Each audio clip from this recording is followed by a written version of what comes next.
नमस्कार प्रेक्षकांनो, स्वागत आहे तुमचं आपल्या अनमोल टिप्स या यूट्यूब चॅनलवरती।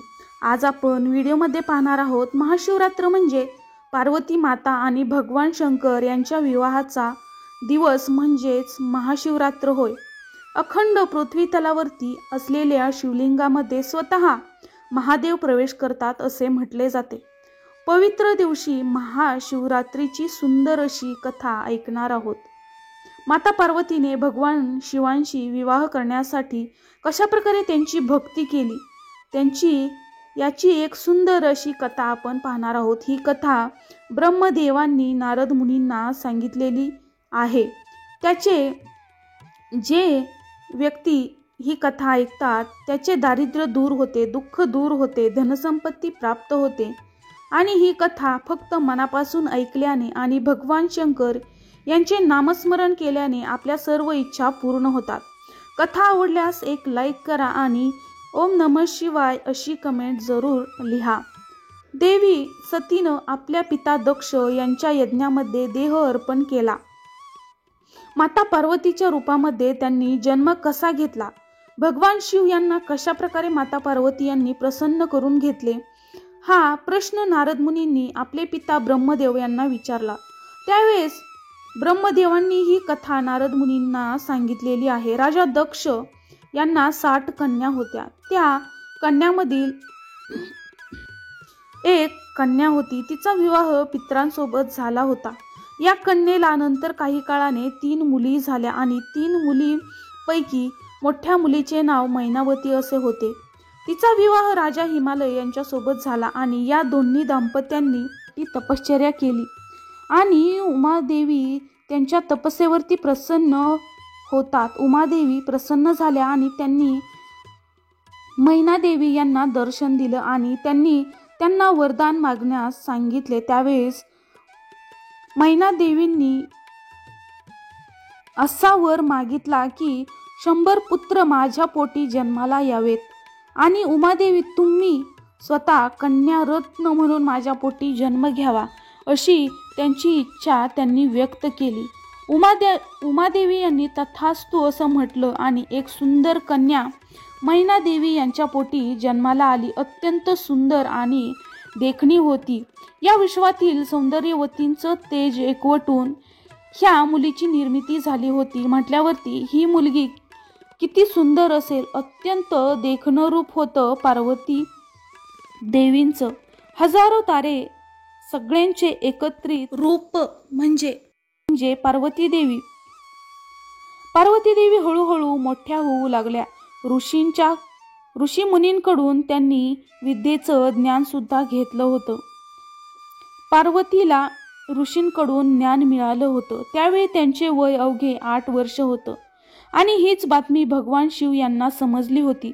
त्यांना समजले की माता सती यांनी हिमालय राजा यांच्या घरी जन्म घेतलेला आहे। देवादिदेव महादेव गंगा नदीच्या उगम ठिकाणावरती तपश्चर्या करण्यासाठी बसले आणि यावेळी नारद मुनी हिमालय यांच्या घरी गेले आणि त्याच वेळी हिमालय यांनी आपल्या मुलीची कुंडली म्हणजेच पार्वती देवींची कुंडली नारद मुनी यांना दाखवली आणि त्यांना विचारलं की भविष्यामध्ये कशा प्रकारचा वर पार्वती देवी यांना मिळेल। त्यावेळेस नारद मुनींनी पार्वती देवींची कुंडली पाहिली आणि स्मित हास्य केलं आणि पार्वती देवींच्या पतींचं वर्णन करायला सुरुवात केली। पार्वती देवींचा पती म्हणजे महायोगी असेल, त्यांचे भूतप्रेत अनुयायी असतील, महाज्ञानी असतील, त्यांचा आवेश अमंगल असेल। हीच पार्वती देवींची कुंडली ऐकून मैनादेवी आणि हिमालय यांच्या डोळ्यामध्ये अश्रू आले। त्यांना खूप वाईट वाटलं, पण पार्वती देवी यांना सर्व काही माहिती होते की त्यांचा वर हा महादेवच असतील, हे त्यांना आधीच माहिती होतं। नारद मुनी यांना माहिती होतं पार्वती देवी यांचा विवाह महादेव यांच्याशीच होणार। त्यामुळे त्यांनी मैनादेवी आणि हिमालय यांना विनंती केली की तुम्ही पार्वती देवीचा विवाह ठरवण्यासाठी माझ्यासोबत चला। आणि मग पार्वती देवी, मैनाराणी आणि हिमालय हे ज्या ठिकाणी गंगेचा उगम होतो त्या ठिकाणी आले आणि त्याच ठिकाणी भगवान शिव हे साधनेमध्ये लीन होते, ते तपश्चर्यामध्ये होते आणि भगवान शंकर यांना सांगितलं की माझ्या मुलीला सेवेमध्ये ठेवून घ्या आणि भगवान शंकर यांनी त्यांची विनंती मान्य केली. मग माता पार्वती त्या ठिकाणी देवांची सेवा करू लागल्या आणि त्याच वेळेस एक घटना घडली. तारकासूर नावाचा एक राक्षस होता. त्याने देवादिदेव ब्रह्मदेव यांची घोर तपश्चर्या करून त्यांच्याकडून एक वर मागून घेतला होता आणि म्हणूनच त्यांनी देवादिदेव इंद्रदेव यांना हरवलं, सर्व देवांना सुद्धा हरवलं, सर्व देवांना पराजित करून त्यांच्या सिंहासनावरती तो बसलेला होता. त्यावेळेस सर्व देवी देवतांनी मिळून ब्रह्मदेव यांच्याकडे गेले आणि त्यांना तारकासुराबद्दल सर्व काही सांगितले. अशा प्रकारे तो सर्व देवी देवतांना कशा प्रकारे त्रास देतो आहे हे त्यांना त्यावेळेस ब्रह्मदेव यांना सांगितलं की ब्रह्मदेव यांनी त्यांना सांगितलं की या राक्षसाचा वध देवादिदेव महादेव आणि माता पार्वती यांचा पुत्र त्यांचा वध करू शकतो. त्याच्या व्यतिरिक्त कोणीही त्याचा वध करू शकत नाही. परंतु भगवान शिव हे तपस्येमध्ये लीन होते आणि माता पार्वती ह्या त्यांच्या सेवेमध्ये मग्न झाल्या होत्या. त्यावेळेस ब्रह्मदेव यांनी सर्व देवी देवतांना सांगितलं आपल्याला असं काही करायला पाहिजे की महादेव आणि पार्वती माता यांचा विवाह झाला पाहिजे. मग सर्व देवी देवता भगवान शंकर ज्या ठिकाणी तपश्चर्या करत होते गंगेच्या उगमस्थानावरती त्या ठिकाणी गेले आणि पार्वती देवी यांच्याशी विवाह करण्यासाठी कामदेव यांना भगवान शंकर यांच्या हृदयामध्ये प्रवेश करण्यासाठी आग्रह केला. मग सर्व देवी देवतांचे ऐकून कामदेव यांनी महादेवांच्या हृदयामध्ये प्रवेश करणार होता, परंतु देवादिदेव महादेव यांना क्रोध अनावर झाला आणि त्यांनी आपला तिसरा डोळा उघडला आणि कामदेव यांना त्याच ठिकाणी भस्म करून टाकले. पार्वती देवी यांनी कामदेव यांना भस्मसात केलेले पाहून त्या तिथून पार्वती देवी आपल्या पिता हिमालय यांच्या घरी परत आल्या आणि पार्वती देवी खूप दुःखी झाल्या होत्या. आणि काही दिवसानंतर नारद मुनी हे हिमालय यांच्या घरी आले आणि नारद मुनींनी पार्वती देवी भगवान शिवांना प्रसन्न करून घेण्यासाठी त्यांना एक पंचाक्षरी मंत्र पार्वती देवी यांना त्यांनी दिला. भगवान शंकर यांना प्राप्त करण्यासाठी त्यांची कृपा होण्यासाठी हा मंत्र दिला आणि माता पार्वती भगवान शंकर यांची तपश्चर्या करू लागल्या. पार्वती देवी तपश्चर्या करण्यासाठी ज्या ठिकाणी कामदेव यांना भगवान शिव यांनी भस्मसात केले होते याच ठिकाणी त्या तपश्चर्या करण्यासाठी गेल्या आणि त्यांनी कठोर तपश्चर्या भगवान शिव यांची केली. संपूर्ण भूतलावरती अशी तपश्चर्या कोणीही केली नव्हती. अशा प्रकारे माता पार्वती यांनी भगवान शिव यांना प्रसन्न करून घेण्यासाठी तपश्चर्या केली.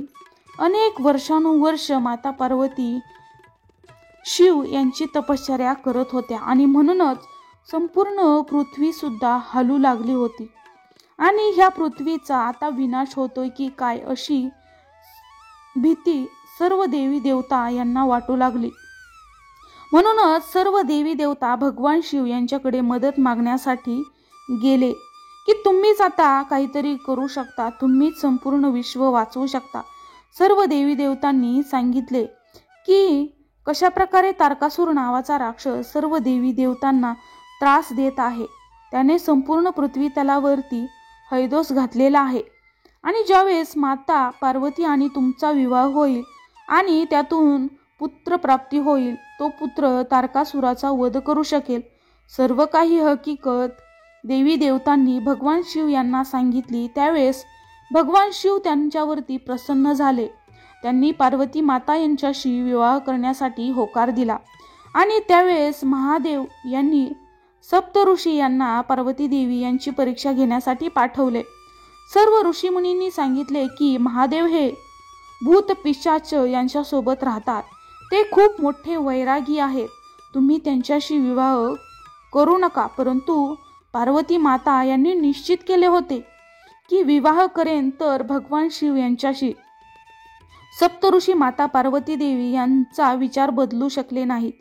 ते महादेवांकडे परत गेले आणि सर्व काही हकीकत ऐकल्यानंतर महादेवच एका ऋषीचं रूप घेऊन पार्वती माता यांच्याकडे आले आणि त्यांनी पार्वती देवी यांची परीक्षा घेतली आणि पार्वती देवी त्या परीक्षेमध्ये पास झाल्या आणि महादेवांकडे त्यांनी वर मागितला आणि महादेव यांनी तथास्तु म्हटलं आणि पार्वती देवी यांच्याशी लग्न करण्यासाठी महादेव यांनी होकार दिला। हा दिवस म्हणजेच महाशिवरात्र असा मानला जातो।